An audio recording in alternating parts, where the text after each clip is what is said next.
Hi friends, welcome to Raji vlogs. మా Vizag side చింతపండుని సంవత్సరం పాటు పాడవకుండా ఎలా స్టోర్ చేస్తారో మీకు చూపిస్తా ఫ్రెండ్స్. ముందుగా చింతపండుని పిక్క తీసి ఎండలోని ఆరబెట్టాలి.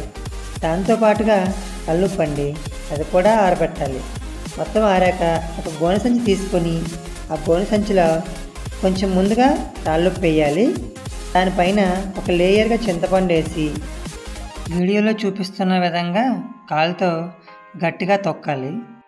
అలాగా ఒక లేయర్ చింతపండు, ఒక లేయర్ సాల్ట్, ఒక లేయర్ చింతపండు, ఒక లేయర్ ఉప్పు అలా వేస్తూ కాలుతో తొక్కుతూ పూర్తిగా చింతపండు అంతా అయిపోయే వరకు లేయర్ బై లేయరు వేయాలి.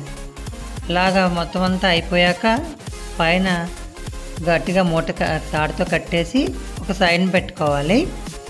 ఇలా చేస్తే సంవత్సరం పాటు అసలు ఎక్కడ పాడవకుండా ఉంటుంది.